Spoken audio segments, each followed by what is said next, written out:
Hey guys, it's LJ here for another Resin and Chill, so grab yourself a drink and a snack and have a watch. Today I am making some of the maize shaker charms we got in our Sophie and Toffee box. So I'm just mixing up my resin here. I'm using Resin 8's 1:1, which is an absolutely lovely resin to work with. I am being a little bit frenetic with this, I guess, because I'm adding mica powder to it. I'm not bothered by the micro bubbles. So giving it a good mix, making sure there's no striations, but not being overly careful. So once you've mixed it with the mica powders, it becomes opaque anyway, so the larger bubbles will pop and the smaller micro bubbles you won't see. So that's the bonus of using mica powders. You can be a little bit more frenetic with your mixing. So make sure you scrape the sides of your cup and the base with whatever it is you're using so that you get everything mixed in so you don't get any sticky spots or soft spots. So we're about done and I'm going to get all my bits and pieces out. So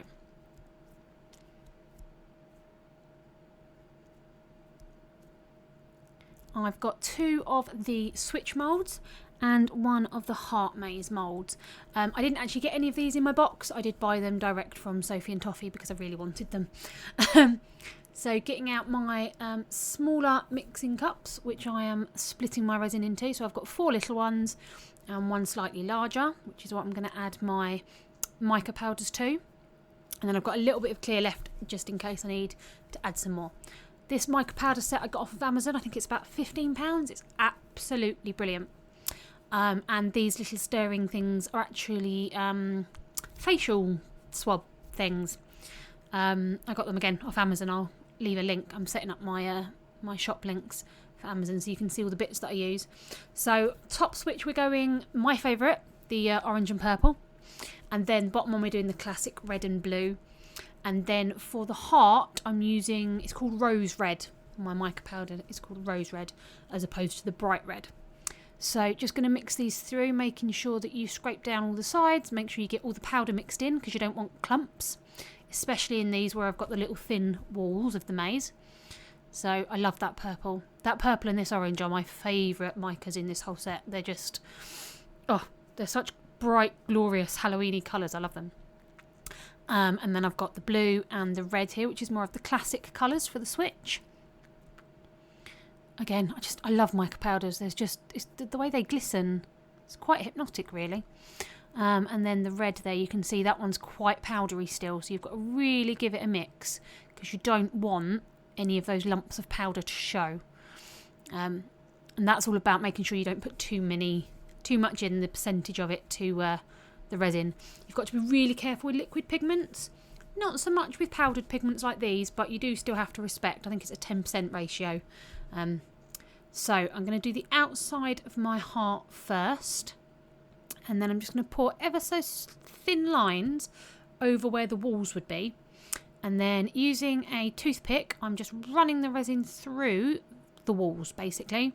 Trying to make sure it goes all the way through, get out any air bubbles that I can see, push it all the way down. You've got to be quite slow and careful with this because you don't want to scratch the mould with the toothpick, but you want to make sure you get out all the air bubbles. So I'm just going to add a few more drips on, and I'm doing it in very, very small drips because if you put too much on, you're not going to be able to see whether you've got any air bubbles. The bonus of these semi-clear moulds is you can actually, if you're careful, either look from the side or lift it up and look underneath. So pop in the bubbles with my lighter, and then I'm going to do the back layer for this one because this is all going to be one colour. So I've just poured it onto the back, again popped the bubbles. I did lose a bit of footage there, I apologise. So all I've done, the same as I'm doing for the red, the orange and the purple, just poured it down the side first so that I get the actual controllers on each end to be each colour. Then again, using the cocktail stick, I'm going to feed it through the walls. Pour a little bit on top just so that I can feed it through all those walls. Doing one colour at a time. And making sure, again, there's no air bubbles. And there is a little heart next to the start and the end point of these mazes. So with the orange and purple, I'm not going to have an orange and purple background. I'm going to have a different colour background. So where I'm going over the walls, I'm also making sure I'm catching that heart. So again, laying a little bit on top so that I can then poke it through to make sure the walls are that colour. again, oh, that purple. I could sit and look at that purple all day. It's gorgeous. I absolutely love it. So with the red and the blue doing the same, feeding it across where the walls are going to be, and then rubbing it over with this spatula to try and make sure it goes down, and then trying to get any air bubbles out, making sure it fits in all of them. Oh, I love these colours. Sorry, I should be talking to you. I'm getting distracted staring at the colours. So giving everything a run over with the lighter to pop the bubbles. And then with the red and the blue... Oh, no, I've got another air bubble. There we go. See, that's why you've got to pop it, give it a second, because they do like to sneak out on you. It's not so bad if you're leaving it and then coming back and checking every few minutes, but where this is going to have a back on, got to make sure you get the bubbles out now. And these walls are fiddly little boogers. First attempt I did at doing these moulds, I had huge gaps in the walls because I hadn't got all the air bubbles out. And I was fairly confident at that point. So this time I'm being extra specially, like, I'm checking it and going over it and going over it. So, yeah, now with the blue and the red, I'm just going to flood the back so that they are a complete half and half colour. So pushed it all over the back, spread it out a bit. And then I'm going to do the same with the red. Apologies for bumping the camera there. Got a little bit excited. Probably because I was looking at the purple again. So there's the red over the back. Now I did consider mixing the leftover clear with the orange and purple to do a back on that one as well. But I didn't in the end. I changed my mind. So I'm just scraping out the last little bits in each pot because I hate wasting any resin. If I can scrape every tiny little bit out, I will. So that's for those.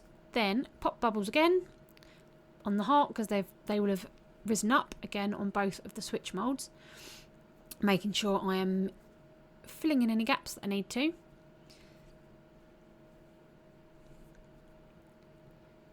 And then because I'm not going to put the purple and the orange on to the back of this one, I'm going to quickly check I've got all the walls filled. And then, as you saw, I've got a cotton bud.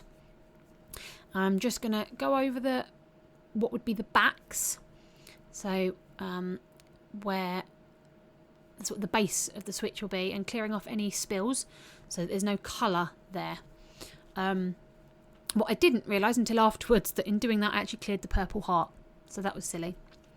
Now, unfortunately, I did lose some footage, so I haven't got the footage of me doing this for the other switch or for the heart, I'm afraid, but it's the same process.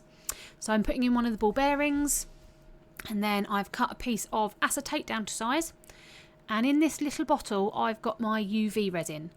Now this is just a fine nibbed bottle, and what I do is I keep it in a kitchen roll tube so that it doesn't get hit by the sunlight.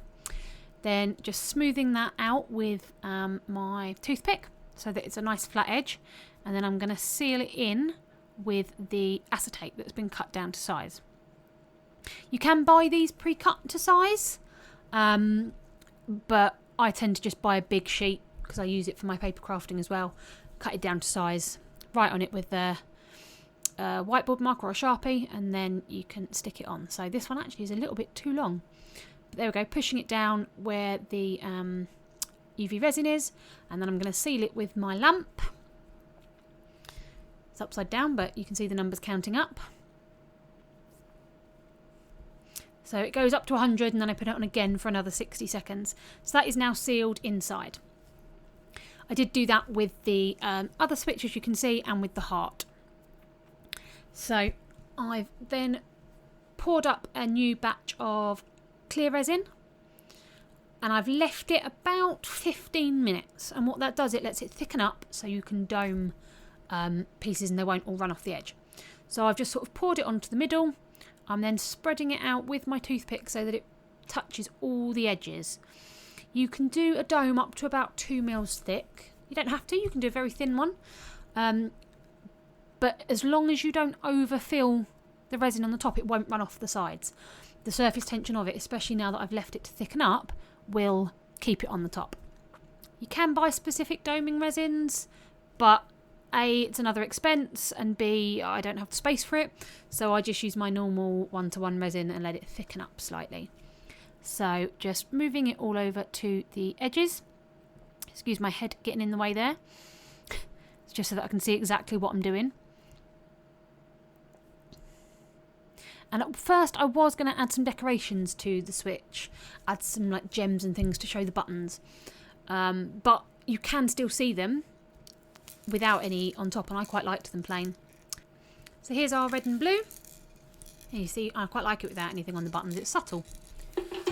Here is our orange and purple. Oh man, I love those colours. Now the heart, I had a bit of a problem. Apparently I cut the shaker film slightly too small, so it leaked through and stuck the bauble, so I added a sticker to disguise it. So thank you very much for spending time with me today. Any comments, leave them down below. Check out these other videos, and I'll see you all soon. Keep crafting. Bye.